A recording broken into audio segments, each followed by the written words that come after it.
Salut, c'est Alexis et vous écoutez le podcast de Contournement sur les technologies no-code. Chaque semaine, je vous emmène à la rencontre des personnalités les plus intéressantes de cet écosystème en plein essor. Cette semaine, j'ai eu le plaisir d'échanger avec Georges Del Carpio, qui est franco-péruvien, comme vous allez le voir, et qui est le cofondateur de l'agence no-code Creante. J'ai donc eu envie forcément qu'il nous raconte un petit peu qu'est-ce qui se passait niveau no-code en Amérique latine. Allez, c'est parti. Salut Georges, merci de te joindre à moi pour cet épisode du podcast de Contournement. Bon, je commence directement en prononçant mal ton nom, je le sais, je m'en excuse. Mon espagnol est très approximatif, alors je te laisserai le dire de la bonne manière, puisque en effet, bien que tu parles parfaitement français, tu es péruvien, et c'est là-bas que tu as cofondé l'agence no-code Creante. Alors les gens qui suivent un peu les actus de Contournement sauront que nous travaillons ensemble sur la Creante Academy, qui a pour vocation de proposer des formations aux outils no-code en espagnol dans toute l'Amérique latine, peut-être même en Espagne. Voilà, on y reviendra, mais moi j'avais surtout envie ensemble qu'on découvre avec toi un petit peu où en est le no-code dans cette région du monde, dont on n'a pas l'occasion de parler souvent, un petit peu voir les opportunités qui s'y trouvent, l'impact que ça peut avoir, et puis du coup, vous, ce que vous faites avec Creante. Voilà. Avant toute chose, est-ce que tu peux te présenter, s'il te plaît ? Bonjour Alexis, merci pour l'invitation. C'est un plaisir d'y participer. Et en effet, ouais, je sais de me présenter un peu mon background, d'où je viens et comment je suis arrivé au no-code. Donc déjà, je pense que j'ai un profil un peu atypique. Je suis péruvien, franco-péruvien, mais je suis né en Belgique en fait il y a 36 ans. Et après avoir vécu quelques années là-bas, mes parents péruviens sont rentrés au Pérou et du coup, j'ai fait mes études dans un lycée franco-péruvien, le lycée français de Lima. Et après mes études, après le bac, j'ai décidé de venir en France pour poursuivre mes études supérieures en prépa à Nice. Ensuite, j'ai fait l'école d'ingénieur à Toulouse, l'ENSET, que j'ai eu un master en hydraulique, un autre en énergie. Et après, j'ai commencé à travailler. J'ai fait une année de césure chez Airbus. Je suis allé chez GDF pendant quelques années. Donc vraiment, boulot d'ingénieur. En tant qu'ingénieur, voilà ce que j'avais appris à l'école. Mais je m'étais rendu compte que c'était pas trop ma tasse à boire. Je me retrouvais pas trop dans le travail d'ingénieur face à l'ordinateur toute la journée en faisant des calculs. Par rapport à ma personnalité, je voyais que j'étais plus vers le côté plus humain, plus commercial. Et en fil en aiguille, voilà, je commençais à chercher des opportunités. Et je pense que quelque chose qui est intéressant de l'époque, c'est je voulais travailler dans un secteur, bon, peu importe à l'époque, mais c'était vraiment quelque chose qui avait un lien avec le Pérou ou avec l'Amérique latine. Vraiment mettre en avant, voilà, le fait que j'avais la double culture, le fait que je parlais espagnol et pouvoir, voilà, créer quelque chose ou travailler dans une entreprise. Voilà, à l'époque, GDF, Airbus, je cherchais des postes en Amérique latine et bon, c'est pas du tout évident. Et en parallèle, voilà, je voyais que le boulot, le travail d'ingénieur, c'était pas trop fait pour moi. Et du coup, je suis parti dans une entreprise de ressources humaines, une entreprise où j'avais le poste de technico-commercial. Où, voilà, je faisais du recrutement sur des profils dans l'énergie, dans le pétrole et gaz à niveau international. Et déjà, ça me plaisait beaucoup plus. Ça me plaisait beaucoup plus parce que je voyageais un peu partout en Europe. J'ai eu l'occasion de voyager en Afrique, voilà, dans différents pays pour voir des clients, pour recruter des profils techniques et les positionner sur des projets à l'international. Du coup, je me retrouvais déjà beaucoup plus dans cet environnement. Mais voilà, pareil, après quelques années, c'était un travail où la partie intellectuelle, il fallait encore développer un peu plus. Voilà, le travail commercial, ça peut devenir assez monotone au bout de quelques temps. Tu vas voir des clients, voilà, tu fais des propositions, tu fais le suivi. Tu avais quand même cette partie humaine qui me plaisait beaucoup avec les collaborateurs qu'on recrutait. Mais voilà, je trouvais que c'était encore quelque chose, il y avait quelque chose qui manquait dans le travail que je faisais. Ouais. Et du coup, après quelques années, j'ai fait ce travail pendant 4-5 ans. J'ai décidé de partir et je me suis retrouvé, voilà, à me demander, voilà, qu'est-ce que je voulais faire. Et quelque chose en parallèle que je m'étais rendu compte, c'était depuis des années, je viens d'une famille où mon père, c'est quelqu'un qui est ingénieur aussi, qui a travaillé pendant plusieurs années dans le secteur en tant que prof. Mais il avait toujours des idées de business, des idées en tant qu'entrepreneur. Voilà, je pense que c'est l'esprit un peu péruvien qu'on pourra retrouver après. Mais malheureusement, il avait jamais réussi à faire quelque chose. Il avait essayé des tentatives de projet, mais aucun projet n'avait réussi.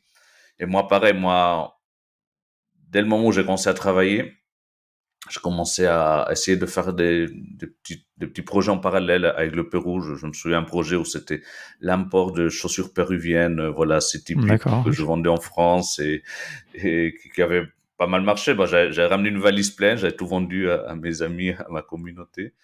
Et à l'époque, bah, il y avait une autre start-up toulousaine qui s'appelle Pérouse, qui avait développé 6 mois auparavant la même idée, et bon, qui Ah oui, était déjà à notre ok. niveau. Et Ouais. du coup, ça m'avait démotivé. Bon, je l'ai laissé de côté. Voilà, pareil, il y avait quelques projets en parallèle que j'ai essayé pendant quelques années en parallèle de mon travail, mais jamais à plein temps, jamais vraiment j'avais eu l'occasion de me poser. Et c'est à l'époque où, voilà, milieu 2016, je pars du milieu de business manager dans l'entreprise que je travaillais. Je décide de faire un master. Je me renseigne déjà, je me disais, bah, j'aimerais bien me mettre dans l'entrepreneuriat, dans l'innovation, mais de façon un peu plus sérieuse, voilà, d'avoir quand même la connaissance un peu plus théorique. Et Mhm. c'est là où je me renseigne, voilà, s'il y avait des formations, s'il y avait des choses à faire. Et je tombe sur une formation, sur un master spécialisé chez TBS à Toulouse, donc un master en start-up et entrepreneuriat. Et voilà, je postule, je m'inscris. Et c'est là où j'ai, au bout d'une année, voilà, le master dans la poche, ce qui me permet de m'ouvrir une opportunité au Pérou, en fait. Parce que pendant le master, c'était en téléprésentiel, c'était une fois par mois, on avait une semaine, 10 jours de cours. Et de temps en temps, je Ok. rentrais au Pérou. Parce que je commençais déjà avec l'idée de revenir. J'avais aussi trouvé une copine péruvienne que Mhm. j'ai rencontrée en France, mais bon, elle était rentrée. Du coup, D'accord. voilà. Je commençais à réfléchir pour rentrer au pays, comme on dit. Et Mhm. c'est à l'époque où j'ai l'opportunité de diriger un incubateur à l'université, dans une université péruvienne, et de créer son centre d'innovation. Et du coup, avec le master, c'était vraiment lié. Voilà, ça me permettait d'appliquer un peu ce que j'avais appris du côté théorique. Et c'est là que je travaillais pendant 2 ans et demi. Je suis rentré à Lima. Je travaillais en tant que directeur d'un incubateur, voilà, diriger le programme, accompagner des startups. En parallèle aussi, j'ai toujours été mentor de quelques organisations au Pérou ou Mhm. internationales. Et c'est là où je me rends compte, voilà, l'objectif, voilà, pour un peu revenir sur le côté Pérou-France, quelque chose qui me motivait beaucoup, c'était essayer de diminuer l'écart qui existe au Pérou et en Amérique latine entre l'entrepreneuriat et l'innovation par rapport à Mhm. un pays développé comme la France. Voilà, au Pérou, on est, je pense, dans le top 3 dans les classements mondiaux de l'esprit entrepreneurial. Mais par contre, Ok. en innovation, on est dans le dernier tiers du classement. Donc, Parce que, un écart. ouais.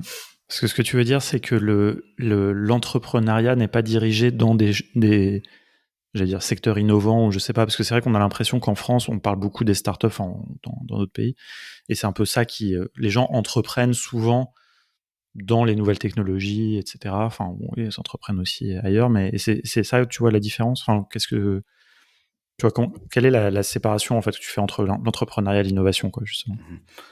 Une des raisons pour lesquelles ouais, l'innovation, voilà, liée à la technologie et Ouais. liée, voilà, à des solutions qui vont permettre plus de développement économique, voilà, le développement dans le pays. Dans ce cas-là, pourquoi le Pérou, il n'est pas aussi innovant que d'autres pays? Déjà, c'est la barrière technologique. L'accès à la Mhm. technologie est compliqué. Et d'autre part, que la majorité des entrepreneurs le font par nécessité, par le fait que voilà ils doivent manger le lendemain, Mhm. ils ont pas de travail, ils doivent entreprendre dans une solution qui leur permet d'avoir un retour rapidement, et du coup il n'y a pas le temps d'innover, il n'y a pas le temps. Mhm. On sait bien que pour un processus d'innovation il faut quand même une période plus ou moins importante où on n'a pas nécessairement d'entrée d'argent, où on n'a pas de rémunération. Et malheureusement, localement, je pense même régionalement, les différents profils, ils n'ont pas ce temps-là à investir pour tester une idée innovante. Donc, c'est une des raisons, je pense, principales aussi, liées au fait que Mhm. voilà, la technologie n'est pas très accessible non plus. Ouais, donc il faut vraiment se créer son emploi et que rapidement ça rapporte, quoi. Et Oui, ouais, pas tout à pouvoir fait. investir. Mhm. Et justement, après, on va revenir un peu comment t'en es arrivé au no-code, mais Mhm. justement, qu'est-ce que tu dirais? Donc, c'est très intéressant. Enfin, quand on avait échangé déjà, je connaissais pas forcément cet esprit entrepreneurial, tu vois, enfin, et ce côté-là. Donc, il y a cette nécessité. Au niveau de justement de l'accès à la technologie et des formations et peut-être sur des choses comme le développement et tout. Enfin, où est-ce qu'on en est, quoi? En Amérique latine, il y a une demande de plus d'1,2 million personnes au profil tech d'ici 2025 dans la région. Et bon, chaque région, voilà, pour chaque pays, proportionnellement, on a la même demande. Il y a pas vraiment des profils. Après, c'est une demande mondiale, là, je pense qu'on le connaît tous Bien au sûr. Ouais. niveau mondial. Il n'y a pas trop de développeurs. Il y a des universités, voilà, technologiques qui apprennent le code, qui forment des ingénieurs. Mais aussi, depuis quelques années, depuis peut-être 2015, 2016, il y a des startups qui se sont lancées dans ce domaine pour, à travers des bootcamps, pouvoir former des gens qui n'ont pas forcément la possibilité d'aller à l'université ou faire des études supérieures. Voilà, des solutions de code pour qu'ils se forment et qu'ils puissent trouver un travail rapidement. Et c'est beaucoup des grosses plateformes, non, il me semble.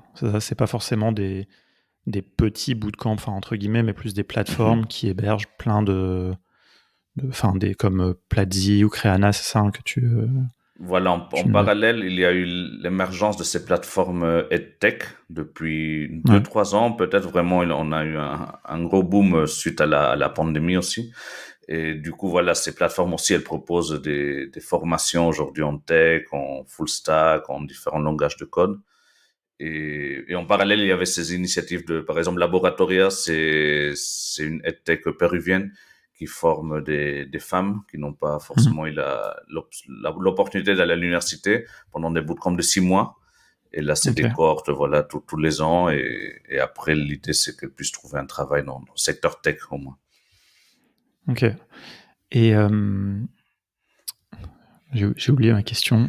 Je- non, mais sur le côté, est-ce que la situation est un peu homogène entre les différents pays? Est-ce que, tu vois, ça c'est un peu un truc, enfin moi je suis vraiment coupable de ça, tu vois, on voit un peu l'Amérique latine comme un Mhm. grand pays. Alors on sait juste que Mhm. bon, il y a un Mhm. pays qui parle une autre langue, quoi, au Brésil, puis qu'il y a un gros pays, Mhm. mais on a tendance un peu à confondre. Est-ce que tu dirais que quel est le Pérou par rapport, je sais pas, à l'Argentine ou au Chili ou enfin. Mhm.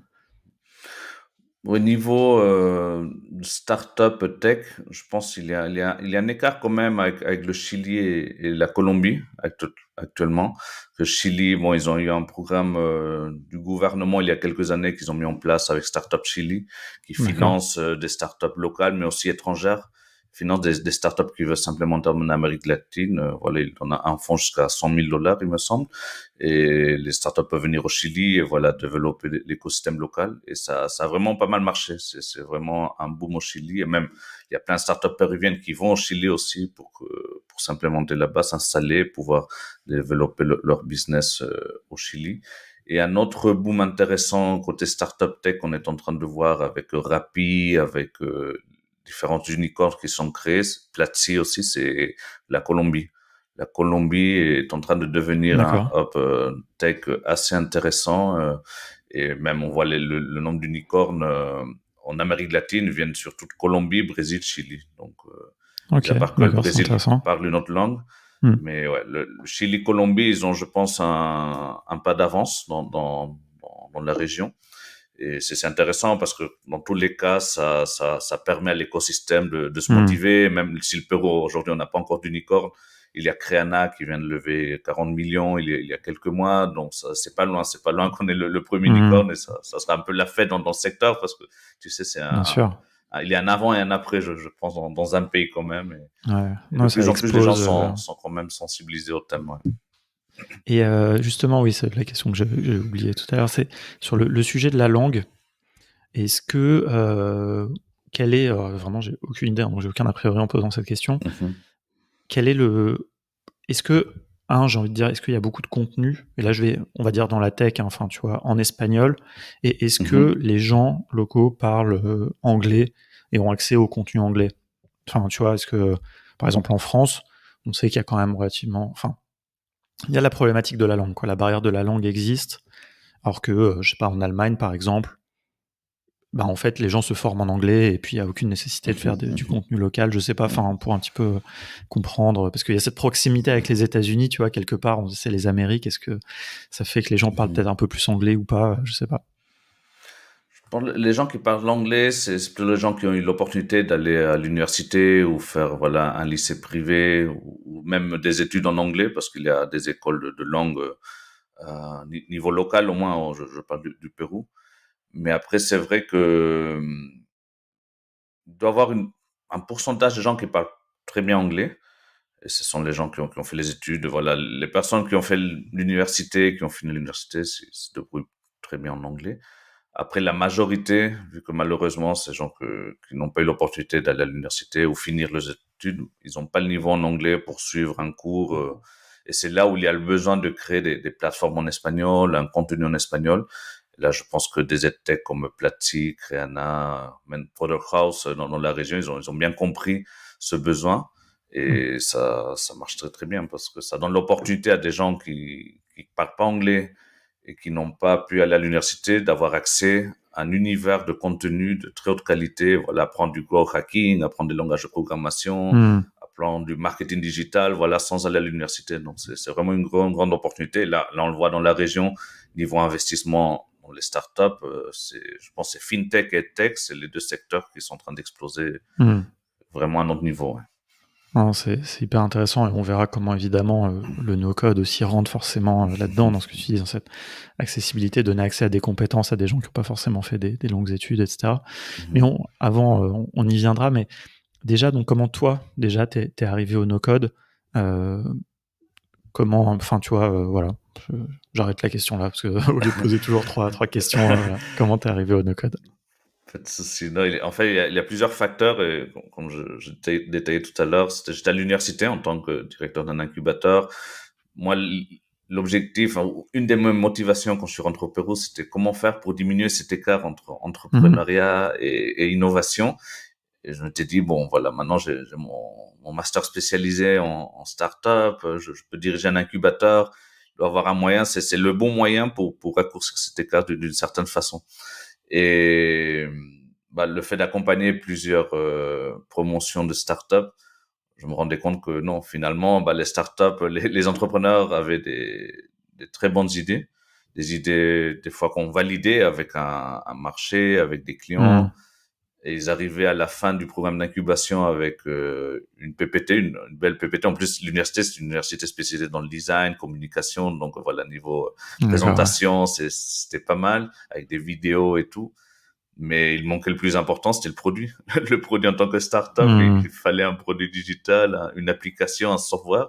Et là, bah là, c'est on butait, on est arrivé au bout et la majorité du temps, les idées arrivaient jusque là et après quelques mois, elles n'existaient plus. Donc c'est là où je me suis rendu, au fur et à mesure en fait, en fil en aiguille, je tombe sur le no-code. Je suis tombé en fait sur le no-code avec des newsletters de France en fait parce que je suis pas mal connecté à la France. À Mhm. chaque fois sur LinkedIn, je vois des nouvelles tendances, des nouvelles opportunités. Et il me semble que c'est une newsletter que je reçois une semaine qui parle du no-code. Et de plus en plus, différents newsletters dans lesquels j'étais abonné commencent à parler du no-code, Mhm. de Bubble, de Glide, et des différents outils. Et c'était 2020, ouais, début de 2020. Et c'est là où, voilà, avec mon associé, on commence à regarder, on se dit peut-être c'est une solution aux différents problèmes. Déjà, mon associé actuel de Créanté, c'est bon, c'est mon cousin dans la vraie vie et on se connaît toute la vie. Mhm. Et on a déjà essayé d'entreprendre dans des startups auparavant. On a eu deux Mhm. projets intéressants il y a 3 4 ans et à chaque fois on butait sur la partie technologie.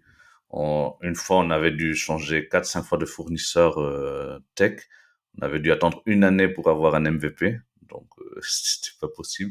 Et la deuxième fois, c'était un projet où, voilà, on avait validé avec des restaurants. C'était une application pour payer l'addition au restaurant. Et pareil, on est allé voir un fournisseur de tech et ça demandait des dizaines de milliers de dollars. On n'avait pas le budget, du coup l'idée on était resté là. Mhm.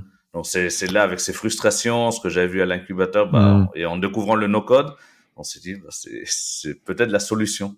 Et Ouais. on a commencé à découvrir, à jouer un peu avec les outils, à faire une petite première application avec mon associé. On avait fait une plateforme pour partager nos recettes pendant la pandémie parce que en fait tout le Ok. monde s'est retrouvé chez soi et on savait plus quoi cuisiner. On s'est dit, on va essayer de créer un petit réseau social sur Bubble. On l'avait fait sur Bubble, et voilà, on avait partagé avec des amis et la famille. On l'utilisait de temps en temps.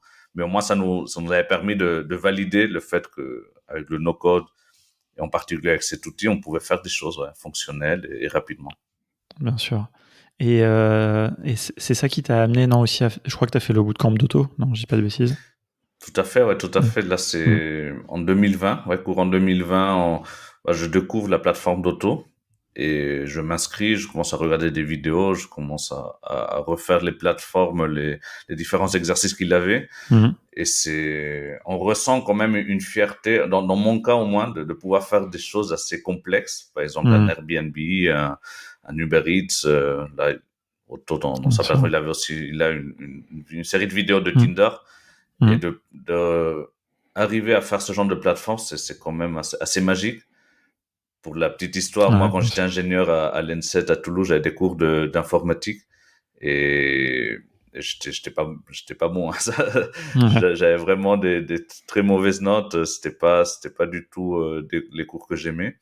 Et là, je me retrouve à faire des plateformes assez complexes en no-code. Donc, c'était assez cool. T'as pu résoudre aussi cette frustration de pas avoir apprécié le code à ce moment-là, peut-être. C'est marrant parce que du coup, à la fois les compétences et puis aussi l'utilité. Donc, de trouver du coup vraiment aussi l'intérêt que ça peut avoir par cette volonté d'entrepreneuriat. Mais l'un comme l'autre, à force d'interviewer les gens, je vois que c'est quand même un pattern qui revient souvent, quoi. Cette frustration, elle est vraiment motrice. Quand on te montre un outil qui est un peu plus accessible que du code, en général, ça donne le coup de boost qui était peut-être pas avant suffisant pour apprendre à coder.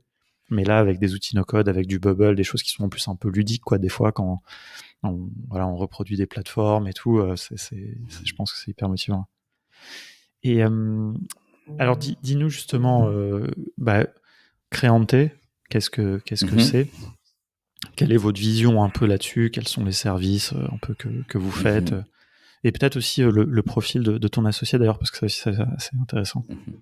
Super. Ouais, du coup, Créante, en fait, commence avec un autre nom en juillet-août 2020. En fait, en juin 2020, juillet 2020, mon contrat se finit à l'université. Et vu la pandémie, vu tout ce qui se passe, il n'y a pas de renouvellement. Et du coup, je me retrouve à chercher des opportunités.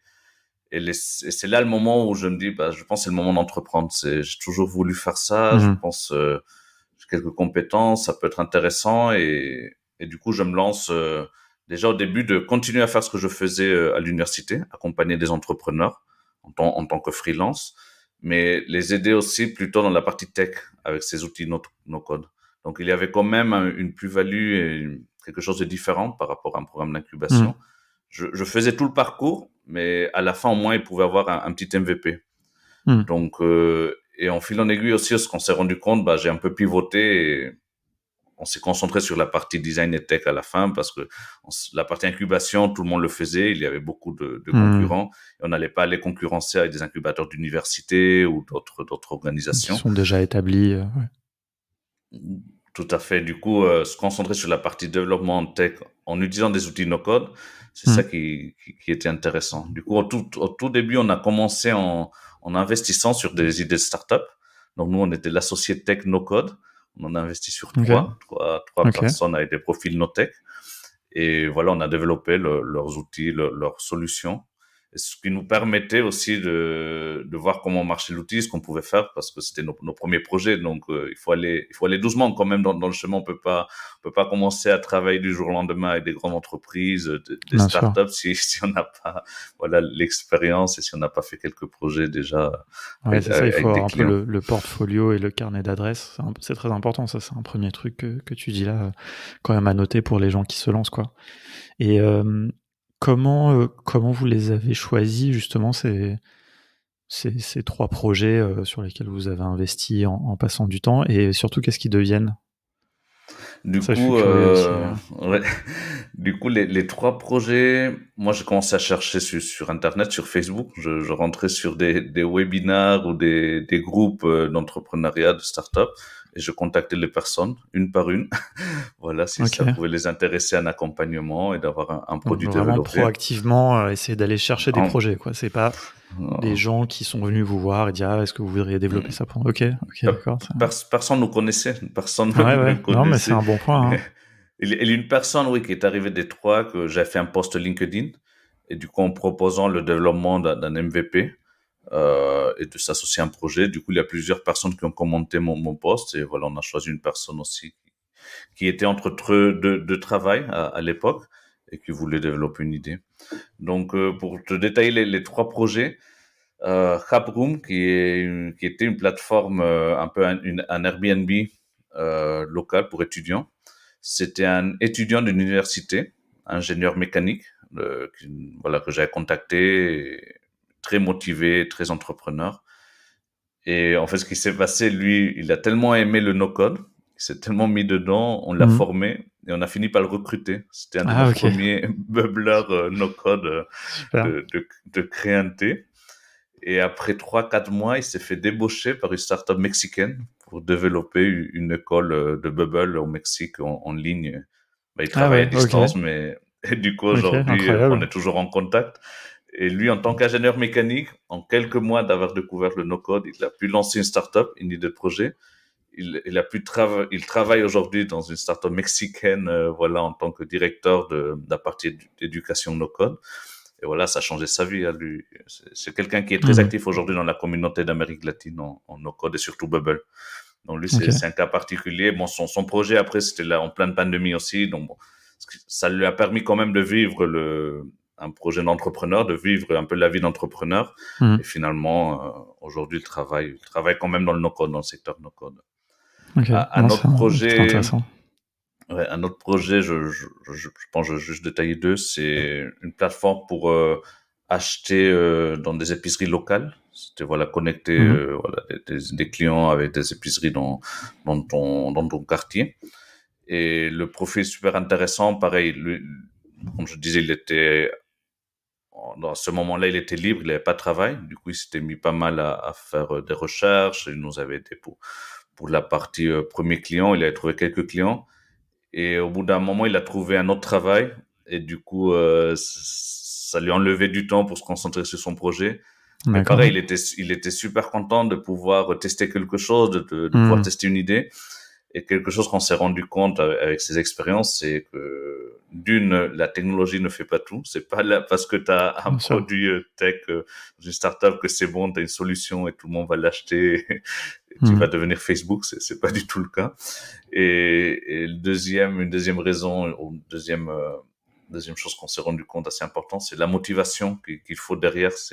Tu peux avoir une idée, tu peux pouvoir la développer, mais le jour où il faut le faire ça 24/7, au moins au début, pour essayer de sortir ta startup, bah là, tu te rends compte si vraiment tu es motivé, si vraiment tu as envie de vivre de ça ou pas. C'est assez intéressant. Ouais, non, c'est clair. Et moi, je trouve que c'est super d'avoir, souvent, grâce aux outils no-code, l'opportunité d'aller jusqu'au bout pour pouvoir vraiment tester, Mhm, quoi. mhm, mhm, Et comme tu dis, même de vivre. Je trouve que j'aime bien ce mot. C'est vrai, c'est une aventure qu'on vit, quoi. mhm, Tout ce mhm. côté, il y a la partie technique, pas technique, et d'avoir que tout le monde ait l'opportunité de vivre ça et de pas avoir de frustration, quitte à retourner à ensuite redevenir salarié, mais au moins tu l'as vécu et ça, je trouve que c'est très important. Ouais. Ah ouais, non, mais je pense qu'il n'y a pas de meilleure école là dans le chemin de l'entrepreneuriat de vivre. Ouais. Voilà il faut du marketing, il faut de la vente, il faut une Et c'est pas stratégie pour tout le et monde. C'est pas pour exactement. tout le monde. Beaucoup de gens, Mm. et je trouve de plus en plus, tu vois, dans notre monde actuel, tu vois, il y a beaucoup de messages marketing maintenant de devenez tous entrepreneurs, etc. Pourquoi pas? Mais moi, je pense que tout le monde n'en a pas besoin, tout le monde n'en a pas envie, tout le monde n'est pas fait pour ça. Mhm. Et pour le savoir, c'est bien d'essayer, quoi. Par contre, ça, je suis d'accord que tout le monde doit, si tous les gens qui en ont envie, en tout cas, doivent essayer. Par contre, il faut aussi que ça soit pas le seul chemin glorifié. Et c'est bien aussi de Mhm. travailler pour un projet, d'être salarié, travailler pour un projet qui marche bien. Enfin. Et alors, Ouais, tout à dis-nous fait. un Ouais. peu justement pour continuer. Donc, qu'est-ce qui s'est passé après justement ces projets et ces premières missions Du- gratuites voilà, du coup, on a accompagné ces projets et on a eu notre premier client qui a vraiment payé pour un développement de nos codes. C'était un contact d'une des personnes que j'accompagnais, qu'on accompagnait dans ce programme d'incubation qu'on avait au début. Et on avait parlé à un ami, et voilà, et c'est une entreprise locale péruvienne qui avait besoin d'une application native dans les stores pour référencer un peu tous les contacts qu'ils avaient. Voilà, c'était dans le secteur hôtelier, dans différents secteurs, mais et du coup, bon, on a pris le projet avec mon associé et on a commencé à découvrir un peu plus Bubble parce que dans ce cas-là, il fallait passer l'app en natif. Donc, il fallait Ok. transformer l'application web. Je sais pas si tout le monde le sait, mais Bubble, ils sont spécialisés quand même en application web, pas forcément les Hmm. applications qui peuvent aller sur le store, mais c'est possible. Il y avait quand Hmm. même un petit challenge technique. Et voilà, c'est le premier client qu'on a eu, le premier client qui nous a payé pour un projet no code. Et petit à petit, il y en a eu d'autres clients. Il y a eu d'autres clients Est-ce que tu veux dire un jusqu'au mot, premier. tu veux peut-être sur ton associé aussi, justement, Mhm. comment, donc tu nous as Tout dit à que c'était fait, ton ouais. cousin, donc ça c'est comment vous êtes rencontrés. Mais pour voir aussi Oui. son profil, et voilà, parce que pour comprendre aussi d'où vient un peu l'agence, et aussi, il y a une partie qui vient de lui, Bien, quoi. bien sûr, ouais. Christian, du coup, lui, il a une formation en ingénieur informaticien. Il a fait des études en informatique, mais il y a une quinzaine d'années. Il n'a jamais eu l'opportunité d'exercer parce que rapidement, il se retrouvait dans une grosse entreprise de consulting, management consulting, bon, Ernst Young, c'est un des Hmm. Big Four du monde. Et il a fait du travail de management pendant 12 13 ans. Et le no-code, pour lui, était une opportunité de revenir dans la technologie parce qu'il avait toujours eu envie de revenir un peu Hmm. dans sa formation, de pouvoir, pas forcément coder, mais voilà, être lié à la technologie, mais voilà, se remettre à faire du code après 12 13 ans, bah, il faut se mettre à jour dans plein de langages de programmation et c'était assez compliqué. Et le no-code lui a permis, lui a donné cette opportunité. Hmm. Et du coup, les premiers mois, bah, lui, il continue à travailler. Il m'accompagnait, voilà, il m'aidait les week-ends, les soirs, voilà, quand il avait le temps. Et en février-mars 2021, il a démissionné de son travail, un très beau poste. Il est senior Hmm. manager chez UI. Du coup, c'est un gros risque pour lui, mais je pense aujourd'hui, il est très content de sa décision et de ce qu'on Ouais, devient. j'imagine, mais c'est vrai que c'est un sacré pari. Est-ce que lui aussi avait envie justement de vivre cette aventure entrepreneuriale? Et là, il s'est dit, c'est celle-là, quoi. En fait, c'était pas la première fois. C'était pas la Ouais, première fois. Il avait déjà pris quelques années. Bah, je pense d'accord. 2 fois. Il avait quitté pendant 6 mois, 8 mois EY pour des projets qui n'avaient pas marché. D'accord, Il ok. était revenu travailler. Ok, Et là, je pense la troisième fois, je pense, que c'est la bonne. Ouais. ouais. Comme quoi, hein, il faut pas dire jamais 203, ou il faut persévérer, au contraire, trouver le bon moment. Résilience Euh, est très très importante. Ouais, non. Absolument, ouais, je pense que ça, c'est vraiment un mot-clé dans l'entrepreneuriat qui est très important. Et alors, pour savoir un peu, bah, on a bien compris la genèse, c'est hyper intéressant. Et donc maintenant, où est-ce que vous en êtes un peu justement cette année 2021? Où est-ce qu'elle vous a apporté? Quel type de projet vous vous adressez? Tu vois, un peu, c'est quoi un peu vos clients, quoi, globalement, aujourd'hui, quoi? Bien sûr. Ouais. Du coup, je pense qu'il y a eu un avant et un après novembre, décembre 2020. On a commencé à avoir nos premiers clients internationaux. Mmh. Donc, on les a trouvés grâce aux différentes plateformes qui connectent des no-codeurs, des agences, des freelances avec des clients. Et l'un des premiers gros clients, c'était une legal tech aux États-Unis, Courtroom 5, qui avait leur solution sur WordPress. Ils avaient leur plateforme sur WordPress, voilà. Et finalement, ils trouvaient pas mal de limites pour ce qu'ils voulaient faire. Et ils avaient décidé de tout migrer sur Bubble. Et on les a accompagnés pendant presque un an. Ouais. On a travaillé encore jusqu'à décembre dernier avec eux. Donc, cette migration, en rajoutant des fonctionnalités, voilà, des différentes interfaces. Et avec ce client, ça nous a donné quand même confiance d'aller chercher aussi d'autres clients dans d'autres Mmh. pays. Et c'est petit à petit voilà, on a contacté des partenaires en France, des partenaires au Canada aujourd'hui, aux États-Unis. Donc, on a différents partenaires qui sont des grosses agences dans d'autres pays où on est un peu leur bras no code. Ça, c'est d'un côté. D'autre côté, on travaille avec des clients directs qu'on peut trouver ou Mmh. qu'on nous recommande. Et le type de clients, ça peut être des entrepreneurs, des petits entrepreneurs qui ont une idée, qui veulent se lancer, des startups qui qui facturent déjà, qui sont Mhm. déjà qui veulent croître et qui ont levé des fonds, quelques Mhm. gars qui ont levé des fonds et qui veulent scaler leur solution. Dans ce cas-là, ils passent quand même sur une plateforme no-code, ou même des grandes entreprises. Aujourd'hui, on travaille en direct, par exemple, avec Schneider, donc à Houston, leur entité à Mhm. Houston, pour lequel on développe une solution en interne. Et je pense que l'exemple de Schneider est pas mal pour des grosses entreprises qui veulent se lancer dans le no-code, Ouais. parce que Schneider, l'idée avait commencé dans un concours d'innovation, comme plein de concours qui existent Mhm. dans ces grandes entreprises, voilà, où les gens gagnent un prix et gagnent un petit budget. Mais la majorité du temps, malheureusement, le budget, soit il suffit pas pour développer vraiment une Mhm. solution tech, soit s'ils veulent la développer en interne, leur service informatique, ils ont une liste énorme Ouais. de projets et ça peut prendre 2-3 ans à développer C'est ça, et c'est itérer une jamais solution. priorisé, quoi. Ce qui est Mhm. dommage d'ailleurs, parce que souvent, je sais pas si je vais généraliser, je pense que d'ailleurs tu connais ça mieux que moi, mais moi j'ai l'impression que dans ces concours, il y a des fois des très bonnes idées, parce qu'elles viennent souvent du Mhm. terrain. En tout cas, moi j'ai vu ça avec, Tout à fait. quand je travaillais avant avec GRDF par exemple, et ils avaient une très bonne approche, où bah, justement c'est des gens du terrain qui amenaient les idées, parce que et donc c'était des problématiques très concrètes, et c'était pas des gens dans le siège à Paris qui imaginaient des solutions pour eux, quoi. C'était eux qui disaient, bah, moi si vous me donniez ça, ça serait super, et puis ils prototypaient et tout. Et par contre, c'est vrai que c'est toujours cette problématique de bah, qui développe. Si c'est la DSI, c'est parti pour des mois et des mois, c'est pas du tout la priorité. Donc ça, c'est Mhm. super d'entendre que justement le no-code puisse répondre à ce genre de problématique. Ouais, tout à fait. Et là, c'est le cas, c'est quelqu'un du terrain, en fait, qui est project manager, qui est en relation avec des clients, et il trouve une solution pour mieux gérer, d'avoir une meilleure communication avec ses clients. Et Mhm. là, le no-code permet de tester une solution. Hein. Et vous n'avez pas eu de problème avec la DSI ou enfin le département IT qui a dit ah bah non, vous n'avez pas le droit d'utiliser Bubble ou des choses comme ça. Est-ce qu'il y a ou est-ce que ce projet il vit tout seul dans son coin et donc il est pas connecté à l'infrastructure de Schneider. On a eu un point avec ouais, le département des DSI pour lui présenter Bubble, voilà ce qu'on pouvait faire. Et pour l'instant, ce qui a été convenu, c'est de tester en interne. Voilà, ça, il va pas être encore Mhm. connecté, voilà, avec d'autres services externes. Mais pour l'instant, moi, ça permet de tester, valider l'idée. Bien sûr, Et après, si l'idée est validée, les gens l'utilisent, bah, ils pourront décider soit continuer dans ce sens ou vraiment le développer en bien sûr. code et investir dans la solution.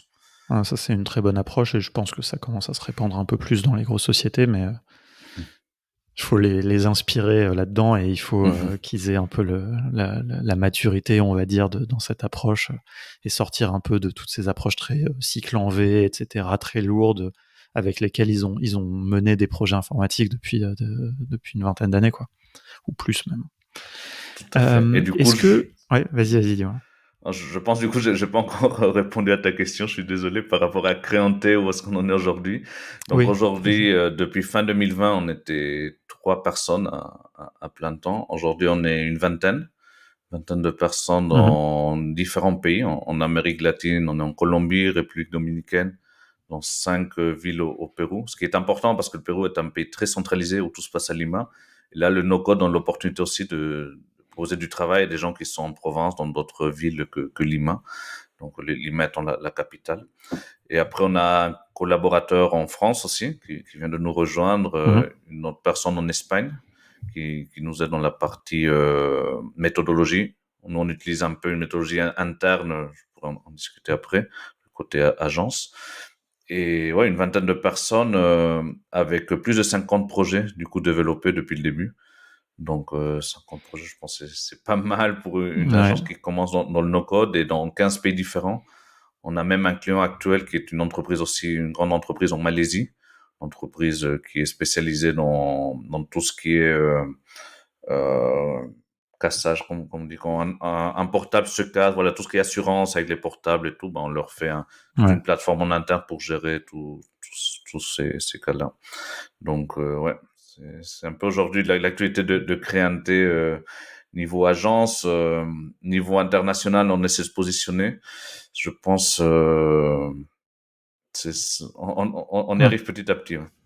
Mais justement, tu vois, cette question internationale, enfin, tu vois, c'est hyper inspirant que vous avez des clients un peu partout et que vous avez aussi des collaborateurs à différents endroits, en tout cas dans des pays hispanophones, mais pas que d'ailleurs, hein, tu as dit. quel est le comment ça s'explique? Enfin, je en France, tu fais une agence, il y a des grandes chances que la plupart de tes clients soient français. Est-ce que c'est, tu vois, est-ce que c'est une volonté, une nécessité, une envie, tu vois, que ça soit international? Et peut-être après le pendant aussi de ça, c'est est-ce que ça change quelque chose en fait? Est-ce qu'il y a un intérêt pour vous? Est-ce que vous vous présentez comme une agence péruvienne? Est-ce que vous vous présentez comme une agence no-code? Tu vois ce que je veux dire? Mhm, mhm. Je pense que le côté international s'est fait naturellement. Mais je pense que mon inconscient, le fait de vouloir Mmh. travailler toujours à l'international, ce côté de vouloir toujours avoir une connexion avec la France, même si je suis au Pérou, a fait que j'aille chercher aussi ces opportunités, surtout en France, parce que pour les opportunités en France, je suis allé les chercher, je suis allé prospecter des agences et des partenaires. Pour le côté américain ou autre, ça s'est fait parce que déjà localement et régionalement, le no-code, il y a un an et demi, personne ne connaissait, pratiquement Mmh. personne.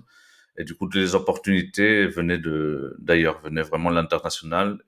Parce que les plateformes qui cherchent des agences ou des freelance no-codeurs, bah, sont en anglais. C'est des Mmh. plateformes qui connectent des clients à l'étranger. Du coup, le fait de parler anglais et français aussi, ça nous a aidé à pouvoir avoir cette vision internationale. Et après, ça s'est fait petit à petit et de plus en plus de clients sont venus aussi nous contacter. Et c'était plutôt des clients étrangers. On a quelques clients locaux Mmh. et régionaux, mais c'est vrai que l'avantage d'avoir des clients étrangers, c'est qu'ils sont déjà sensibilisés au sujet du no-code. La Mmh. majorité qui viennent nous voir, avec qui on discute, bah, ils connaissent déjà les outils no-code, ils savent qu'ils veulent leur solution avec cet outil précis et voilà. Après, on n'a pas toute cette étape de sensibilisation qu'on doit avoir localement. Des fois, quand on retrouve Ouais. quelqu'un qui veut une application, qui se connaît rien en tech, il faut lui expliquer le no-code, voilà tout ce qu'on peut faire. Donc, il y a plus de travail. C'est intéressant. Et parce que si je dis pas de bêtises, votre site, il est en espagnol seulement, non? Ou vous avez aussi une version anglaise? Est-ce que tu On vois, vous a, vous ouais, marketez en anglais, par exemple? en fait, non, mais notre site est, ouais, en anglais, en français, en espagnol, mais c'est pas vraiment un canal d'acquisition pour l'instant. On n'a Mmh. pas vraiment, nous, ce qu'on veut dans la vision depuis le début, c'est démocratiser l'accès aux outils no-code en Amérique latine. Mmh. Et même quelque chose que j'ai pas mentionné au début, c'est qu'on commence, Créanté commence avec une plateforme d'éducation, avec une quarantaine de vidéos en Mmh. espagnol, mais personne nous connaissait et personne connaissait le no-code. Ouais. Donc, c'était pas le bon timing. Donc, il y avait déjà Mmh. l'idée de l'académie au début, et on a pivoté vers le modèle agence parce que ce qui nous permettait de vivre et voilà, de nous développer. De vivre plus rapidement, ouais. Mais c'est Ouais. intéressant parce que je pense que le modèle agence, et on reviendra peut-être là-dessus après, mais il vous fait de l'expérience qui va se retransmettre dans l'académie. Et je veux dire, je pense que on peut pas vraiment former sur quelque chose dans lequel on n'est pas un professionnel, et cette professionnalisation, elle s'acquiert par le fait de délivrer, quoi, de produire et de délivrer, quoi. Et donc l'agence, pour ça, ça reste quand même la meilleure manière, quoi. Ouais, je pense que c'est un point très très important dont tu parles là parce que c'est quelque chose je le vois avec Thibaut chez Autotools, comment ils ont bien différencié les différents niveaux d'apprentissage. Dans son cas, c'est Bubble, mais tu as un niveau découverte où tu découvres l'outil, tu te rends compte, Mmh. voilà, qu'il est accessible, beaucoup plus accessible qu'apprendre du code et qui te permet de faire pas mal de choses. Tu as un niveau où toi-même tu peux faire un projet est un niveau professionnalisation qui te permet de te Ouais. professionnaliser dans le no-code. Et il faut bien, comme tu disais à un moment donné, il faut pas juste dire que le no-code est accessible pour tout le monde, que c'est Mmh. facile, que tout le monde peut y accéder. C'est plus accessible que le code, c'est sûr. Mmh. Ça va permettre à beaucoup plus de gens de se mettre dans la tech, ça c'est sûr. Mais travailler en tant que no-codeur, ben, il faut quand même il faut parcourir un chemin. C'est pas du jour au lendemain. Et là, le fait d'avoir notre expérience en agence, je pense que ça nous donne plus de crédibilité avec ce côté académie aujourd'hui. Ce côté crédibilité qu'on n'avait pas au début parce on n'avait pas les 50 projets derrière nous. Donc, ça nous permet aussi vraiment de savoir, bah, si tu veux vraiment découvrir le no-code, ok, c'est ce chemin, mais si tu veux travailler en tant que no-codeur, c'est un chemin plus long. Tout le monde n'est pas fait pour Mmh. parcourir ce chemin. Il faut vraiment, voilà, connaître. C'est pas 5 ans d'études en informatique, c'est peut-être 3 à 6 mois, mais il faut quand même le parcourir. Et je pense que Mmh. le plus important, c'est la motivation et vouloir faire ce travail. C'est un peu comme tout genre de travail aujourd'hui. Si tu veux travailler ça, il faut vraiment que ça te plaise, de construire des produits, de te mettre un peu dans les détails, de construire des bases de données, d'avoir un côté logique un peu avancé. Donc, ouais, Ouais, non, tu tout à fais fait très bien d'accord. de vraiment d'insister sur ces points-là. Moi, je pense que c'est vital et c'est le bon message, quoi. Euh, on va revenir un peu après sur la partie un peu, on va dire, formation, justement, et continuer un petit peu cette discussion-là. Mais avant, j'aimerais bien que tu nous parles un petit peu, pour finir, sur le côté agence. Mhm. Quand Mhm. même, je trouve ça très intéressant de manière générale et voir comment fonctionnent les agences no-code. Et là, surtout, dans un contexte très différent. Comment vous vous organisez, justement, un peu Mhm. les outils, Mhm. la méthodo? Tu parlais de méthodo, Mhm. ça m'intéresse Mhm. vachement. C'est super intéressant parce qu'au début, on découvrait aussi ce monde d'agence. On n'a jamais eu d'agence auparavant. Hein. Moi, je t'ai raconté un peu mon parcours, le parcours de Mhm. mon associé. Vous avez jamais eu d'agence et Et vous avez jamais travaillé en agence aussi. Ça, c'est ça qui est voilà, intéressant. voilà, Alors, et on n'est ton pas. associé peut-être a eu un contexte un peu qui le préparait peut-être un petit peu plus sur le côté management, Mhm. etc., j'imagine. Mhm. Mhm. Oui, tout à fait. Là, on pourrait revenir aussi sur le profil de mon associé, le choc qu'il a eu en rejoignant à temps plein la Ouais, startup, parce qu'on est comme une startup par rapport à une grosse entreprise ouais. comme EY. Donc là, c'était un choc pour lui, mais bon, ça, c'est un autre sujet. Par rapport à l'agence, au début, en fait, un peu comme chaque entrepreneur, tu as envie de faire plaisir à ton client. Tu dis oui à tout, tu acceptes tout, Mhm. tu acceptes tout type de client, tu vas pas filtrer, tu vas pas segmenter, tu as besoin quand même de vivre de ça. Du coup, tu as quand même besoin d'avoir une entrée d'argent. T'as pas trop le Mhm. choix, tu as besoin de payer les salaires, de te payer quelque chose. Donc, au début, on y va. On y va, Mhm. on réfléchit pas trop et on y va. Au moins, ça a permis de valider l'idée, de valider le besoin et de valider qu'il y avait un marché. Et petit à petit, on a commencé à s'organiser sur le processus de conception d'un produit, de développement d'un produit. Il y a différentes étapes. Et aujourd'hui, on continue à travailler une méthodologie interne qui est un peu un mix entre du design thinking, donc cette idée où on a différentes étapes pour avoir un prototype, et du Mhm. Scrum en mode sprint, et voilà, une liste de fonctionnalités, des histoires d'utilisateurs. Donc, on est en train d'adapter notre propre méthode, entre guillemets, elle n'est Mhm. pas notre, mais on mixe un peu les deux. Bien Et sûr, ouais. après, ça dépend dans l'étape dans laquelle le client arrive avec son idée. Parce que tu as des clients où ils arrivent avec une idée déjà validée, avec des maquettes, avec tout bien défini. Et du coup, nous, on exécute. Et tu as des clients qui arrivent juste avec l'idée. L'idée où il faut Mhm. les accompagner. Et je pense que quelque chose qui aime beaucoup nos clients, c'est qu'on les accompagne vraiment dans cette conception, avec l'expérience qu'on a avec Christian en accompagnant des projets en tant que mentor. On a vu des centaines de startups auparavant. Et du coup, on les accompagne dans ce processus, un peu design thinking. Après, on définit bien le scope. C'est très important en tant que, même je pense pour un freelance, pas juste en tant Bien qu'agence, mais sûr, bien absolument. définir quelles sont les limites du Mhm. projet Le et donner cadrage du projet, comme on dit.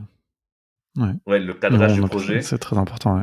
et donner cette responsabilité au client. C'est quelque chose qu'on faisait pas au début. Au début, on prenait sur nous et on acceptait tout et c'était notre responsabilité. Là, un peu, c'est ton projet, on t'accompagne, mais c'est toi qui définis les limites. Et dès que tu valides, c'est un check et on part dessus. On n'aura plus de changement après. Parce que Mhm. c'est après, à force de l'expérience et de se rendre compte Bien sûr.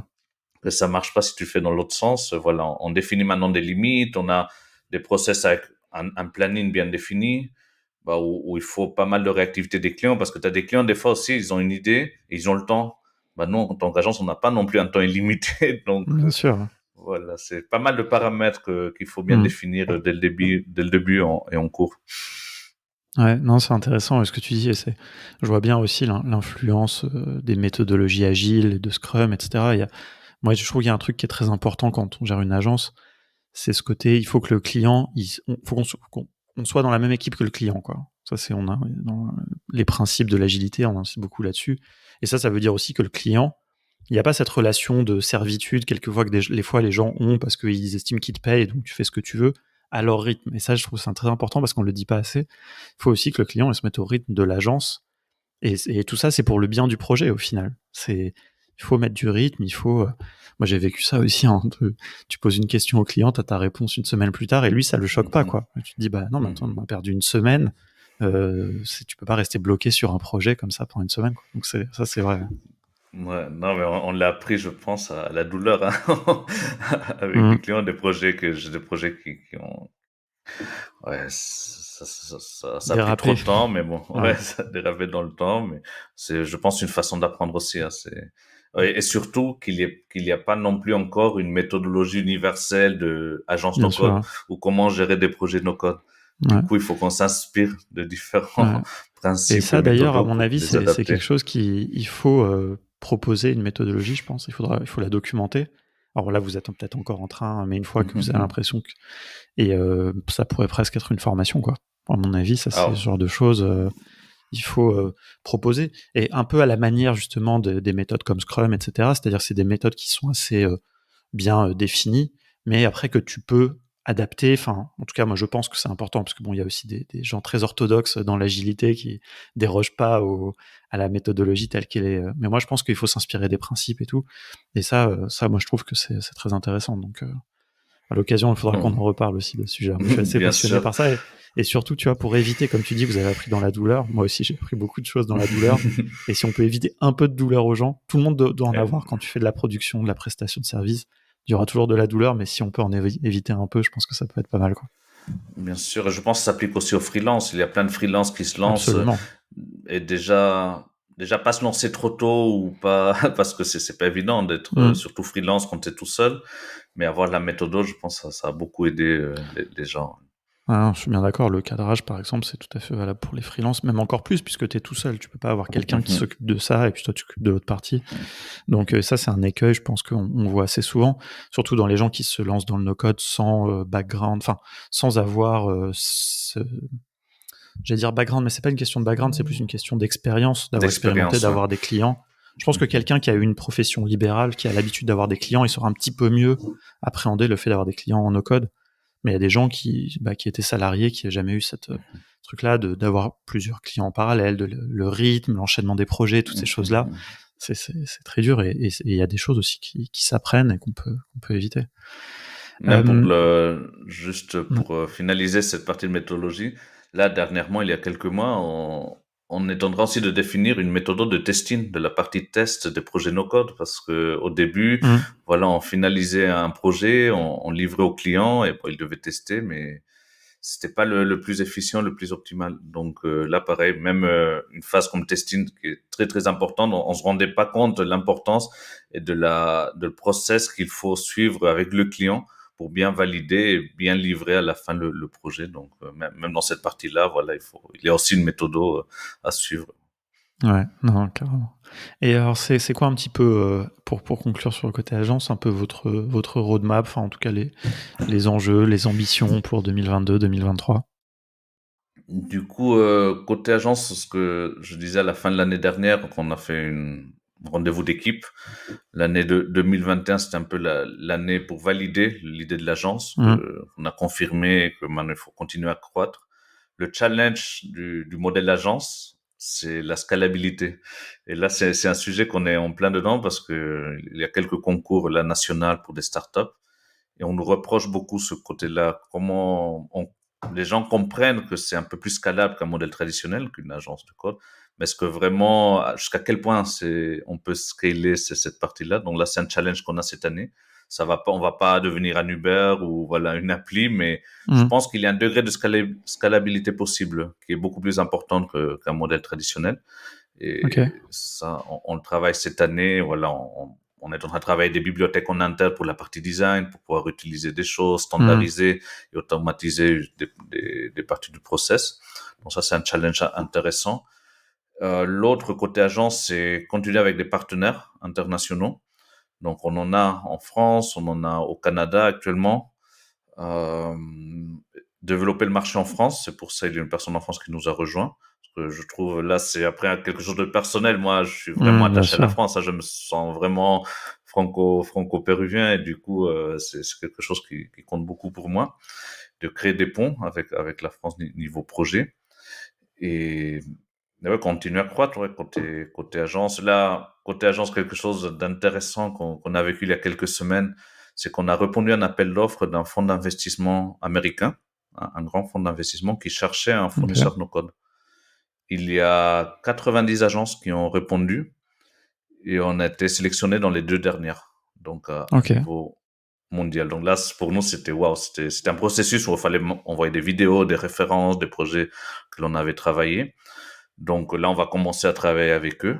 Et là, je pense que c'est une bonne opportunité aussi pour des agences no code. Pas, moi, j'imaginais travailler avec des incubateurs, des accélérateurs, mais là, on voit que des fonds d'investissement aussi commencent à s'intéresser. Et là, ça va être assez chouette, je pense, aussi travailler avec eux. Super, félicitations. Il y a une dernière question que je t'ai pas posée. En fait, j'étais curieux quand même. Et puis, on parlera quand même un petit peu de la formation. Mais sur le côté prix, en fait, est-ce que, tu vois, justement, cette dimension internationale, tu vois, moi, je pense que j'aurais vachement de mal à faire un devis pour un client américain, par exemple. Parce qu'on sait que les prix sont différents là-bas. Par exemple, ils peuvent être plus élevés. Potentiellement, les gens payent plus cher. Mais est-ce que, tu vois, par rapport à vos coûts à vous, qui peuvent être peut-être aussi plus intéressants, est-ce que vous utilisez ça pour gagner des projets? Je sais pas, tu vois, un peu parce que je pense que les gens aussi se posent cette question-là, donc. Mhm. Ça a été assez compliqué au début de pouvoir définir une fourchette de prix. Mais finalement, imaginons, on a l'agence en France. Tu as différents types de clients en France aussi. Tu as le petit C'est vrai. entrepreneur, tu as l'étudiant, t'as des grandes entreprises, t'as des startups qui ont levé des fonds. Du coup, finalement, c'est une question de s'adapter et dans les premières conversations, essayer de voir quel est l'ordre de grandeur du budget. Et en tant qu'agence, nous, on peut jouer sur plusieurs paramètres. Par exemple, quand on a la fourchette de prix, on peut jouer sur le paramètre temps. Tu as des clients qui ont vraiment besoin d'une solution dans 2 semaines parce que ils ont un pitch avec un fonds d'investissement et on n'a pas le choix. Du coup, dans ce cas-là, il faut prendre les ressources dont on a disponibles et voilà, ça coûtera un peu plus cher. Tu as des clients qui ont plus de temps, qui ont 2, 3 mois. Du coup, on va pouvoir jouer sur ce paramètre. Et après, l'autre paramètre aussi dans lequel qui rentre en compte, c'est la partie design. Est-ce ils veulent vraiment un design personnalisé ou est-ce qu'on peut jouer sur un design plus standard dans lequel là on va Hmm. utiliser notre bibliothèque interne. Donc après on en discute avec les clients niveau quand même local régional dans la région les budgets sont beaucoup plus bas et du coup ce qu'on fait c'est on prend plus de temps pour les développer et on forme des gens en interne qui ont un niveau déjà débutant intermédiaire sur Bubble et on travaille avec eux sur ces projets. Mais vu qu'on a plus de temps, voilà, on arrive à se trouver plus ou moins. Ok. Non, c'est intéressant parce que tu vois, cette question, il y a la dimension internationale, mais elle se pose aussi même juste par rapport au no-code. Tu vois, moi, je vois, j'ai rencontré des gens en France, des agences, et il y a un peu deux écoles, c'est-à-dire qu'il y a des gens, bah, ils se disent, bon, bah, comme avec le no-code, on peut aller plus vite, on peut un peu diminuer les prix par rapport à une agence traditionnelle qui développerait le même produit. Admettons, je vais te dire une bêtise, hein, on fait une marketplace je sais pas, pour un client, une agence traditionnelle, elle proposerait 50 000 euros. L'agence no-code, comme elle va mettre moins de temps, mécaniquement, elle va proposer 20 000. Et puis, il y a des agences qui se disent, bah, on va le faire en no-code, mais c'est pas grave, on va aussi proposer 50 000, quoi. Tu vois ce que je veux dire? De se dire, parce qu'en fait, ce qui compte à la fin, c'est la valeur ajoutée. Et bon, ça, moi, je suis pas complètement d'accord avec ça. Moi, je trouve que le plus juste, de toute façon, c'est de faire payer son temps et que tout le monde, parce que tout le monde s'y retrouve, quoi. Mais c'est très Bien dur. sûr. On le sait aussi que c'est dur souvent, on est plutôt dans un forfait, quoi. Donc, en fait, tu regardes ce que tu dois faire et puis tu Mhm, proposes un prix pour mhm. ça, quoi. Après, nous, par rapport aux partenaires qu'on a, ils facturent quand même beaucoup moins cher qu'on code. Et nous, ce qu'on a vu, ce sont même des fois, nos partenaires, ils font un devis en code et ça va coûter, à la fin, ça coûte au moins 5 à 7 fois plus cher qu'une Hmm. proposition no code. Donc, de ce que j'ai vu, j'ai pas encore vu le cas où ils proposent le même prix. Peut-être ça existe d'après ce que tu me dis, mais pour l'instant, non. Quand même, les agents à qui on travaille, il y a quand même une différence importante de budget. Ouais. Et En du fait, il coup, y en a ça permet on va d'adapter. dire, qui essayent de masquer un peu le côté no-code. Je vise personne hein, pour ça, mais si les gens Mhm, écoutent, mhm, voilà, un peu se dire c'est plus le résultat final qui compte et pas la techno dans mhm, laquelle tu l'as fait. Et c'est argumentable, hein, tu vois. Mais bon, après, mhm. moi je pense que si t'as mis moins de temps, bah ça doit coûter moins cher. Il y a quand même cette proportion-là. Mais bon, Bien c'est un sûr, vaste bien débat, c'est sûr. assez intéressant. Moi je pense que ce qu'il faut, c'est faire des projets intéressants, délivrer de la valeur et peut-être permettre Ouais. à des gens qui n'avaient pas forcément un budget. Enfin, et puis après, en plus, là je te parle d'argent parce que juste je suis un peu curieux, mais En fait, quelque part, le no-code, ça va au-delà de l'argent, c'est la vitesse d'itération, toutes ces choses-là aussi qui sont, pour moi, à mon avis, à bien plus prendre en compte, quoi. Et des fois, l'indépendance technologique aussi. Nous, on a des projets qu'on a livrés il y a un an et qu'on continue à tourner sans une heure de maintenance. Donc, le client, voilà, on lui expliquait comment ça marche. Il était assez ouvert, il s'est un Mm. peu formé. Il est indépendant. C'est quelque chose qu'on ne trouve pas dans le monde traditionnel du code, dans tous les cas. C'est vrai, mais c'est marrant parce que quand tu dis ça, moi forcément ma première réaction c'est de dire du coup, c'est vrai, la personne est indépendante, par contre elle est dépendante de l'outil. Elle est indépendante de l'agence, et ce que je trouve très honnêtement plutôt sain, mais elle est dépendante de l'outil, de Bubble par exemple, quoi. On a vu par exemple il y a quelques jours, il y a quand même pas mal de problèmes. Bon, je veux dire, moi globalement, je pense que le service que te fournit Bubble vaut cette dépendance. Et puis en vrai, dans le code, il y a un peu ça aussi. Les gens souvent ont tendance à oublier, mais tu restes dépendant de PHP, de je sais pas quoi, donc c'est des langages évidemment, mais il y a quand même aussi une certaine dépendance, tu es dépendant au moins de l'hébergeur, enfin bref. Mais bon, voilà, ça me fait penser à ça parce que quand tu vois, on sait, les rapports s'inversent, mais moi je pense très franchement, pour avoir vu les abus des agences aussi, des agences traditionnelles, on va dire, dont j'ai une mauvaise image pour certaines, et j'espère que les agences no-code justement proposent quelque chose d'autre, tu vois, un peu comme tu me dis. Les agences traditionnelles ont tendance à essayer d'enfermer, évidemment, leurs clients dans leurs services, avec des frais récurrents, des choses comme ça, de la maintenance, des trucs, que sais-je. Faut changer une virgule, ça coûte 500 €. Enfin, franchement, ça, on l'a vu, et ça, c'est des dérives, et c'est pour ça que je trouve que c'est un très bon argument dans ce que tu dis. Donc, non, en plus, voilà, nous, ce on peut qu'on pas tout essaie, c'est au avoir. contraire, c'est d'éviter la récurrence avec les clients parce qu'aujourd'hui, comme tu sais, mais il n'y a pas énormément de ressources, hein, nos codeurs, voilà, et l'expérience, et du coup, si on en a quelques-uns, on a, voilà, des plans de maintenance où on fait un petit suivi, mais on évite quand même parce qu'on a envie voilà, de se mettre dans le projet, de finaliser le projet, on le livre. Ce qu'on propose, nous, après, en tant qu'agence, c'est de former un peu la personne qui le souhaite à la fin du projet pour qu'ils, voilà, ils connaissent les bases, ils puissent changer, s'ils veulent changer une virgule, une couleur, un texte, qu'ils puissent le faire. Donc, ça nous est déjà arrivé avec quelques clients. Et du coup, ça fait une transition parfaite sur le sujet de la formation. Tu l'as dit tout à l'heure, puisque c'était quelque chose que vous aviez déjà. Vous avez cette vision de la démocratisation, donc vous avez cette envie déjà, vous avez même commencé à former. Dis-nous un peu du coup, qu'est-ce que vous vouliez faire au début et où est-ce que vous en êtes aussi sur ce point-là? Au tout début, je me souviens, on avait une discussion avec Thibaut. Thibaut qui commençait aussi son aventure avec AutoTools. Et moi, j'avais découvert la plateforme de Thibaut et je trouvais ça génial. Je lui ai dit, bah, pour essayer de faire quelque chose. Lui, il était quand même très centré. Il voulait pas trop se disperser. Il avait tout à fait raison, hein, parce qu'il commençait, ça vaut pas le coup de se disperser. Et du coup, nous, on avait commencé de notre côté à enregistrer quelques vidéos de Bubble. Bah, aussi, il y avait un peu d'Adalo, il y avait une vidéo de Clyde, je pense, mais c'était surtout Bubble parce que c'était l'outil qu'on utilisait le plus. Et on s'est dit, bon, on va faire une plateforme vidéo. On a pris un template de plateforme de Bubble. On a lancé une plateforme. Et je pense qu'il y avait plusieurs erreurs là dans la démarche. La première, peut-être, c'était que le marché connaissait pas du tout ce que c'était le no-code. Même aujourd'hui, il y en a très très peu. On est encore à quelques pourcents des gens qui connaissent le no-code. Le fait de vouloir nous vendre comme une marque alors qu'on n'existait pas. Hein. À l'époque, ça s'appelait No Code Pérou. C'était même pas créanté. Donc, on avait no Code Pérou. Et la troisième, peut-être, c'est aussi se centrer sur un outil qui est l'un des plus complexes à prendre dans le monde du no-code, qui est Bubble. Donc voilà, je pense le mix de ces trois mauvaises décisions a fait que on a eu quelques, ça se compte avec les doigts d'une main, les gens qui ont payé pour l'accès aux vidéos, mais voilà, on est resté ceci là. étant dit, tu vois, c'est intéressant ce que tu dis parce que du coup Bubble, c'est vrai que c'est probablement l'outil le plus complexe parce que c'est le plus puissant, mais c'est aussi du coup celui qui justifie le plus une formation. Mais le problème, c'est qu'il faut arriver à faire comprendre pourquoi les gens se forment, etc. Et puis c'est du coup moins facile aussi de former, enfin, quand on débute aussi dans la formation, etc., commencer sur un outil complexe, quoi, pour juste comment former à un outil qui offre une telle complexité, quoi. Tout à fait, parce que je pense en plus qu'il y avait un petit intérêt quand même, parce que j'avais fait une petite, j'avais contacté pas mal de gens sur LinkedIn et on avait lancé une petite landing et on avait pas 60 personnes qui avaient laissé leur contact, leur WhatsApp ou leur mail.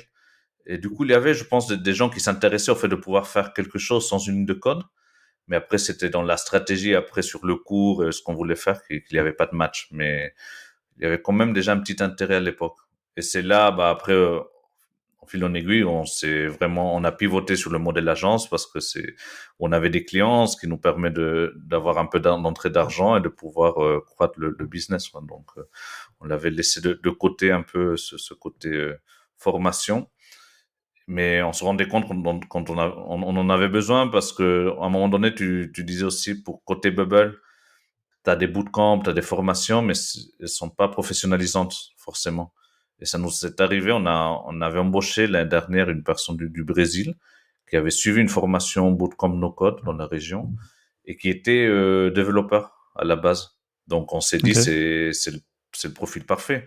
Et Hmm. même, on l'a reçu en tant que Messie. On lui a dit, ah, lui, c'est la recrue de Hmm. l'année. Je pense un peu trop de pression de notre côté, mais on était Ah, hyper trop contents, d'espoir voilà, aussi. Ouais. voilà, ça l'a mis trop de pression à lui aussi.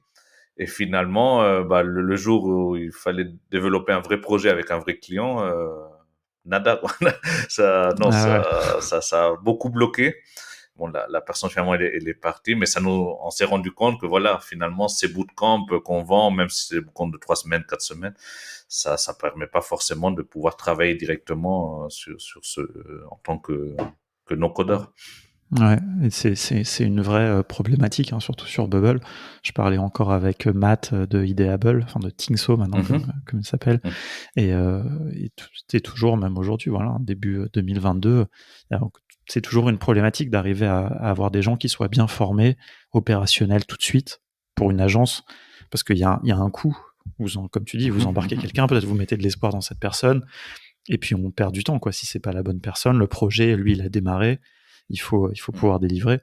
Et donc, puis même dans le temps, quoi, comme tu dis, vous voulez scaler, il faut pouvoir recruter des gens qui soient stables, qui soient impliqués dans le projet, et puis et ça va venir. Mais donc, c'est là où faire des formations pour vous à ce jour, c'est complètement cohérent puisque vous allez pouvoir aussi trouver les bonnes personnes ensuite à recruter dans l'agence, quoi. Pour moi, moi j'ai vécu un peu l'inverse à Simplon où on a commencé par les formations et après l'agence, mais c'est un duo qui s'alimente très bien, quoi.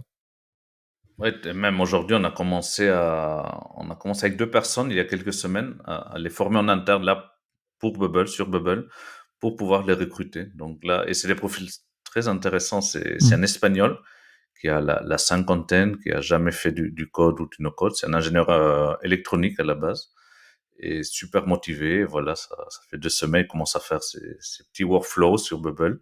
Très content. Et l'autre profil, c'est une fille d'Uruguay elle a fait quelques études de front, mais pareil, des études en ligne, qui est un peu la base dans la partie front-end. Et pareil, super motivé. Du coup, là, on investit dessus, voilà, on y croit et pour l'instant, ça Mm. se passe bien. Mais c'est aussi une façon, je pense, pour les agences, comme tu disais, c'est une douleur pour une agence de trouver des bons profils.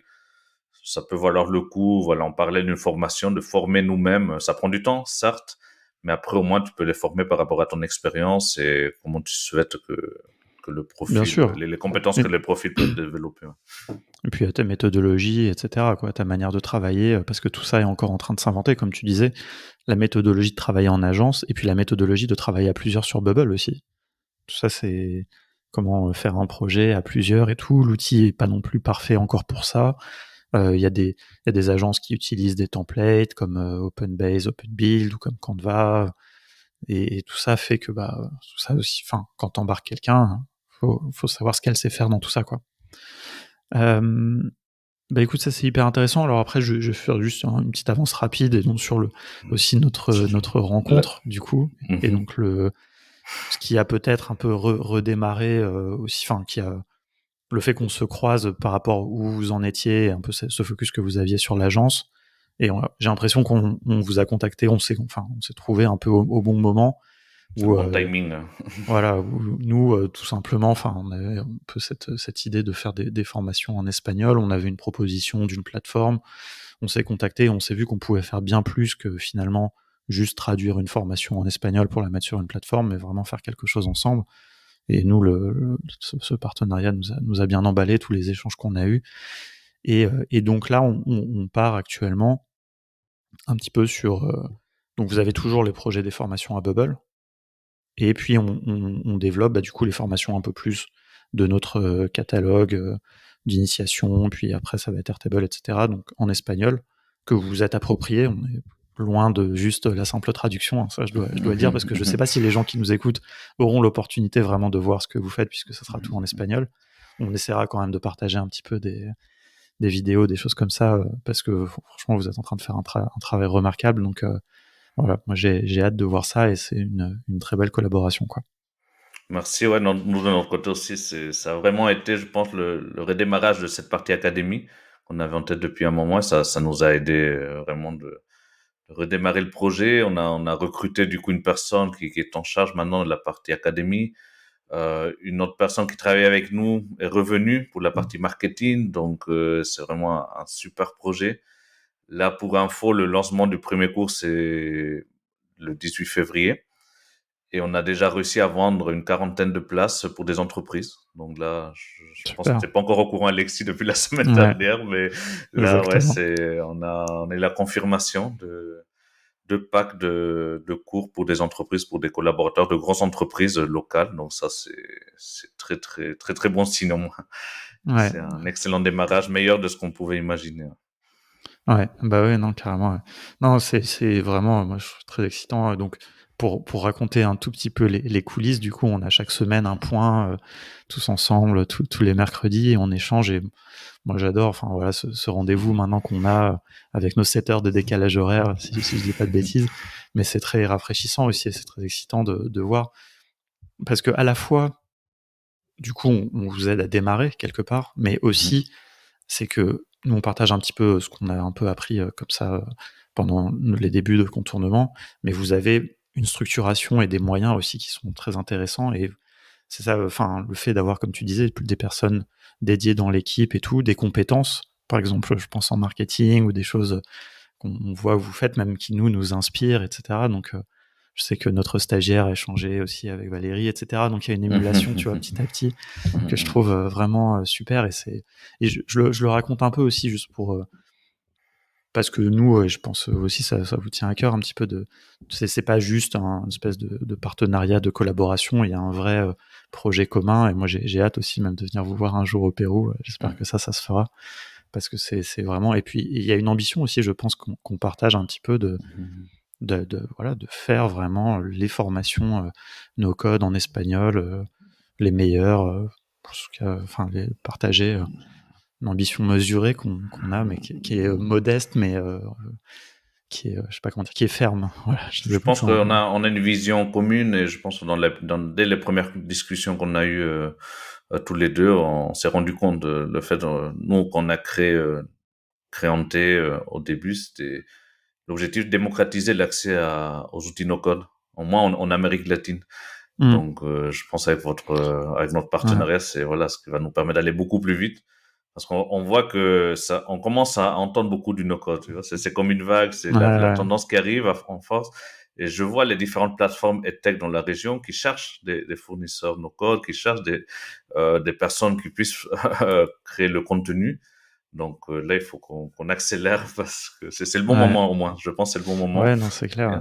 Et puis enfin, tu vois, pour nous, c'est quand même, si on y réfléchit bien, j'allais dire le marché, j'aime pas trop ce mot, mais le monde, en tout cas, hispanophone, ouais, toute l'Amérique latine, et puis aussi l'Espagne, c'est quand même immense. Enfin, tu vois, pour nous, vu de France, alors, il y a quand même pas mal de gens qui parlent français, mais, enfin, tu vois, et ça, je trouve ça aussi très excitant d'être dans cette aventure ensemble. Enfin, nous, en tout cas, on pouvait pas imaginer, nous étant tout petits comme ça, en plus à Paris et tout, enfin en France, voilà, je pense qu'on a une vraie chance en fait. C'est ça Ouais. que je veux dire, c'est de par aussi cette expérience là, tout ce qu'on a dit dans leur passé, vraiment de faire quelque chose d'assez grand, quoi.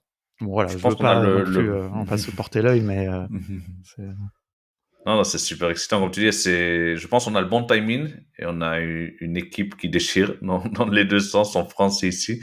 Du coup, après, c'est l'exécution. Voilà, faut aller vite. Faut qu'on prête cette chance. C'est une chance ouais. qu'on a. Et c'est le bon moment dans le secteur EdTech, comme je te disais. Voilà, ça explose en ce moment. L'Amérique latine, on est 400 millions de personnes à parler espagnol. Donc, c'est un marché Mhm. limite plus grand que les États-Unis. Et non, c'est pourquoi c'est bon colossal. timing aussi, c'est parce que c'est l'accès à Internet au moins, voilà, est en train de se démocratiser pour beaucoup, beaucoup de personnes et ça, il y a un avant et un après, du coup, dès qu'on a accès Ouais. à Internet. Donc. C'est ça. Et ce qui est intéressant au-delà du nombre et des perspectives que ça peut faire envisager aussi, c'est l'impact. Et tu vois, toute la discussion a commencé là quand tu parlais de l'esprit entrepreneurial des gens au Pérou et de la nécessité d'entreprendre. Et voilà, de pouvoir. Et par contre, la faible accès à la technologie, eh bien là, enfin, on réconcilie ça, quoi. C'est un peu peut-être la conclusion qu'on arrive à la fin de la discussion. Et je trouve ça assez chouette. Non, mais tu vois, tu as tout donné en fait au départ, et puis là, on voit tout le chemin qui nous amène à la solution que vous allez pouvoir proposer pour répondre à ça, quoi. On en discutait avec Christian, je pense hier ou avant-hier, sur le fait que le no-code, après, ça dépend si l'Amérique latine, si on prend cette chance en tant que groupe de personnes, que communauté, que région, de pouvoir diminuer l'écart qui existe entre les pays développés et les pays en voie de développement.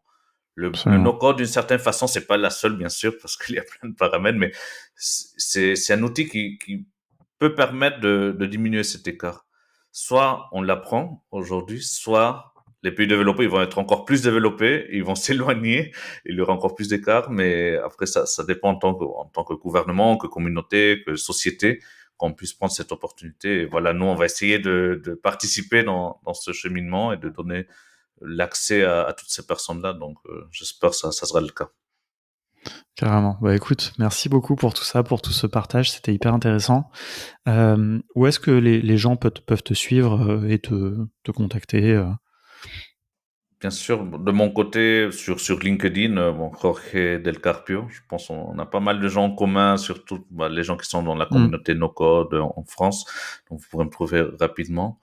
Et sur nos sites, on a creante.co /académie, pour la partie académie, voilà, toutes les informations. Surtout s'il y a des gens qui parlent espagnol, voilà, ils peuvent venir nous contacter. Et s'il y a des questions, voilà, je suis toujours ouvert à discussion, à prendre, voilà, 30 minutes pour échanger. Toujours bienvenu, avec très plaisir. Très grand plaisir. Carrément. Et d'ailleurs, je vais en profiter, je fais rarement ça, mais là, je me dis que c'est l'occasion, en tout cas, de faire un petit appel s'il y a des gens qui veulent nous aider justement dans cette aventure en espagnol, qui ont peut-être des contacts pour diffuser des formations en espagnol, faire des webinars, des choses comme ça. Voilà, qu'ils n'hésitent pas à nous contacter, ou toi, ou moi, ou nous deux en même temps. Voilà, s'il y a des no-codeurs français qui parlent espagnol, encore plus. Ouais. Absolument, aussi, ouais. Tout à fait. Ouais. Et bah écoute, merci beaucoup. Et puis, je te souhaite une bonne journée. On va suivre, évidemment, on aura l'occasion de faire des points et tenir les gens au courant de cette aventure. Et puis, nous, on se retrouve de toute façon bientôt pour que j'ai hâte de savoir où vous en êtes de tout ça. Merci beaucoup, Alexis, pour l'invitation. Salut. Merci. À bientôt. Merci beaucoup d'avoir écouté cet épisode jusqu'au bout. J'espère que ça vous a plu. J'espère que ça vous a fait un petit peu voyager. Moi, en tout cas, j'ai trouvé ça fascinant. Et voilà, si le no-code nous permet un petit peu de voyager, c'est chouette aussi. Ça nous changera les idées, surtout après ces 2 années un peu compliquées de Covid. Voilà, qu'est-ce que je peux vous dire d'autre ? Bah écoutez, nous on est hyper contents de ce partenariat qu'on fait avec Creante, j'en ai un peu parlé du coup dans l'épisode. Ça va être juste passionnant de voir ce qui se passe au niveau no-code en Amérique latine, voir si on va réussir à propager un petit peu la manière aussi d'enseigner de contournement. En tout cas, on pense qu'on a trouvé vraiment les meilleures personnes avec qui faire ça. Et puis si vous pouvez nous aider là-dedans, si vous avez des idées, quoi que ce soit, n'hésitez pas. Et puis, du coup, moi je vous dis à la semaine prochaine. Dans le prochain épisode, je recevrai les 2 cofondateurs de Fantastic Bazaar et on va parler du no-code à destination des associations.